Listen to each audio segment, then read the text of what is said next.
Hola, bienvenido a la review del tercer episodio de la séptima temporada de Juego de Tronos.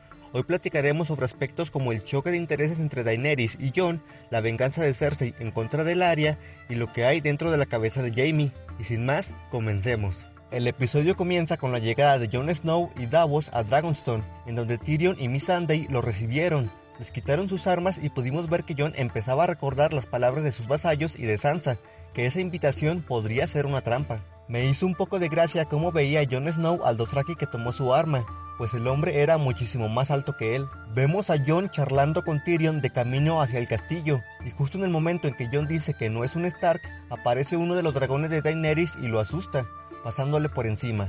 Creo que sobra decir que eso fue un guiño hacia el hecho de que Jon es un Targaryen, aunque hay quienes dicen que también significa que será su jinete. Melisandre tiene una corta conversación con Varys, a quien le dice que se irá de Poniente durante un tiempo porque ya ha hecho su trabajo por el momento.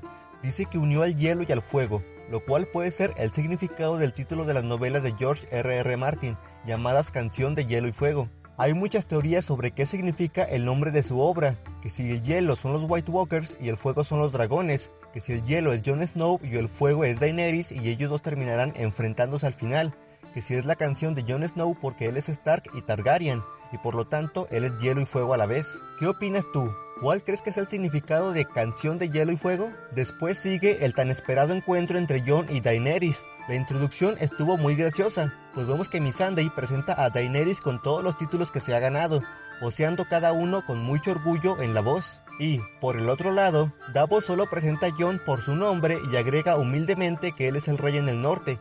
Es gracioso pero a la vez significativo, ya que Daenerys es eso, muchos méritos ganados que le han conseguido numerosos seguidores, mientras que Jon no ha hecho nada por poder o por ambición, sino por ayudar a los demás.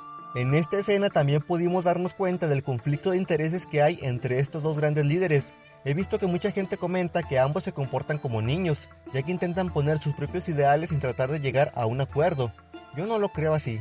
A mí me parece que cada uno está teniendo la postura que debe tener y, sobre todo, la que sus seguidores esperan que tengan. Jon no puede rendir el norte de esa manera, no solo por el hecho de que no conozca a Daenerys o por lo que hizo su padre en el pasado, sino porque él es un hombre que recién acaba de subir al poder. Su trono como rey en el norte sigue fresco, tambaleante entre las voces de sus vasallos y la de Sansa, quienes no paran de cuestionar sus decisiones. Por otro lado, Daenerys llegó a Poniente con el objetivo de conquistar dicho continente. Tiene el poder suficiente para lograr lo que se propone, y si aceptó darle audiencia a Jon, no fue para verlo como un aliado con el que trabajar codo a codo, sino para que se arrodillase ante ella y le ofreciera su apoyo como lo hicieron el Arya, los Greyjoy y Olenna. Si he de ponerme del lado de alguno de ellos dos, sería de Jon, ya que él no solo tiene la razón al ver a los White Walkers como la mayor amenaza, sino que se veía más flexible en la negociación. Él daba razones bien fundamentadas de por qué no quería doblar la rodilla, sin decir que nunca lo haría ni mostrándose como un rebelde o un posible enemigo. Por otro lado, Daenerys no dejaba de remarcar que es la reina legítima de los 7 reinos. Su postura era tajante. Jon Snow debía arrodillarse. También me pareció muy egocéntrica la manera en que recalcó sus logros, sacándolos a colación cuando Jon ni siquiera decía nada sobre que ella no tenía derecho sobre el trono de hierro ni nada por el estilo, sino que le acababa de hablar sobre la amenaza del ejército de los muertos. Aunque creo que ella fue quien más erró en ese debate, creo que permaneció fiel a su personaje. Daenerys ha sido así desde temporadas anteriores, y no habría sido creíble si de pronto empieza a igualarse al nivel de personas como Jon Snow, ya que ella, si bien tiene interés en proteger al pueblo llano, siempre se ha visto a sí misma como alguien quien está por encima de todos, y se podría decir que esa convicción es una parte vital de por qué tiene tantos seguidores. En fin, después vemos que Theon es salvado por uno de los barcos sobrevivientes de los Greyjoy, y es visto como un cobarde, además de un mentiroso. Sobre Theon no tengo mucho que decir. Creo que es alguien que dejó de tener relevancia desde que sacó a Sansa de Invernalia, no tiene metas propias y está severamente afectado por su pasado como Rick o hediondo, y dudo que vaya a tener un papel resaltante en lo que queda de la serie. Euron llegó a Desembarco del Rey con las rehenes que tomó de la batalla que se libró al final del episodio pasado. Es de decir que Euron me está llamando mucho la atención esta temporada. Su introducción en la temporada anterior no me pareció particularmente interesante, así como su pequeña trama ganándose el trono de sal, creo que se vio opacada por todas las demás. Sin embargo, en esta temporada creo que se ha estado ganando el aprecio de los fans de la misma manera en que lo alababa el pueblo llano en su llegada a la ciudad. Y no me malinterpretes, no es que me guste el personaje moralmente, sino que como villano está demostrando que se puede ganar más respeto incluso que Ramsay, y creo que es acertado decir que es uno de los guerreros más hábiles y fuertes que hemos visto en la serie hasta el momento. Y si lo anterior fuera poco, además posee una gracia de la que Ramsay carecía. Este último era un torturador que se reía de lo que hacía, pero creo que nadie se reía con él, pues todo lo que hacía era grotesco, pero con Euron es diferente. Él hizo enfadar a Jaime como nadie lo hizo antes. Euron sabe que está celoso por la posible relación que podría darse entre él y Cersei, y usa esos celos en contra de él sin ningún recato. Como dije, esas acciones sí provocan gracia en el espectador, a diferencia de lo que hacía Ramsay. Sigue la venganza de Cersei contra el Arya, la justicia de la reina. Esta escena fue mi favorita de todo el episodio, y no solo por la venganza en sí, que fue aterradora, sino por lo que vimos en Cersei. Por un momento, mientras hablaba sobre su hija Myrcella, le preguntó a Ellaria por qué la asesinó, pero se lo preguntó con la voz entrecortada y los ojos cristalinos, y esa es la Cersei que yo siempre he querido ver. La mayoría de las personas describen a Cersei como alguien malvada, y lo único que salvan de ella como persona buena es el amor que tenía hacia sus hijos. Para ser honesto, yo creo que este amor no se ve muy presente a lo largo de la serie, ni siquiera en los libros se toca mucho ese tema, y me desespera ver que no pase esto. De hecho, me disgustó cuando en el primer episodio Cersei dice que Tommen era un traidor por haberse suicidado. Era su hijo, a quien se suponía que amaba y por quien supuestamente hacía sus planes, pero entonces lo llama un traidor después de su desastrosa muerte. Pero aquí no, en esta escena sí pudimos ver el lado maternal de Cersei, aunque pasara sobre su rostro apenas como un soplido. Aún así, yo me sentí más empatizado con Ellaria y su hija. Yo sentí la escena como un acto cruel más que como una venganza justa, por como dije antes, debido a que apenas si se ha tratado el lado maternal de Cersei.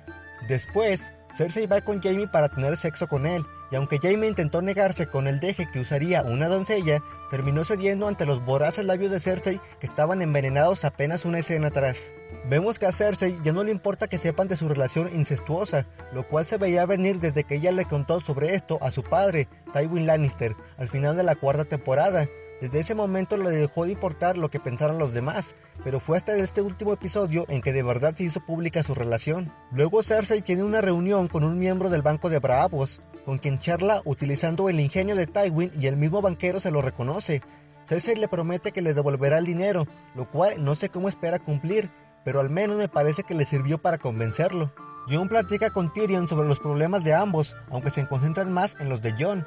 Él no sabe cómo explicar a los demás sobre la amenaza de los White Walkers, lo cual es un asunto difícil dado que no es lo mismo convencer a tus abanderados que a una prospectua reina cuyo único objetivo es ganar la guerra. Tras esa charla, Tyrion convence a Daenerys de que le permita a Jon extraer el Dragonglass de Dragonstone, porque al fin y al cabo ese material no significa nada para ella, y podría ser la diferencia entre tener a Jon como aliado o perderlo. Creo que, además de este acercamiento que logró entre los intereses de ambos líderes, hemos visto a un Tyrion en general más audaz del que pudimos ver en la temporada pasada, en la que casi provoca la destrucción de Meereen. Daenerys se reúne con Jon y le da la noticia de que no solo le dejará minar y llevarse el Dragonglass, sino que también le ofrece mano de obra para que lo lleve a cabo.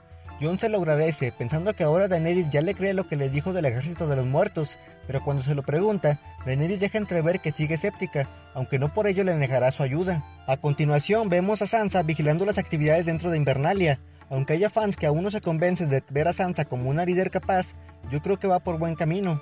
Sansa se reencuentra con Bran, a quien vemos comportarse de una manera muy gélida. Se me está haciendo muy extraño el comportamiento de Bran en esta temporada. En la review del primer episodio dije que era probable que Bran haya estado viajando mucho al pasado, lo cual se comprobó aún más ahora que vimos que sabe lo que vivió Sansa en Invernalia mientras estaba casada con Ramsay. Creo que Bran se ha convertido en un personaje épico y sabio, de los que ven al resto de humanos con ojos paternales, es decir, queriéndolos proteger de los peligros que conoce, pero al mismo tiempo ocultándoles información, como si pensara que no están preparados para escucharla.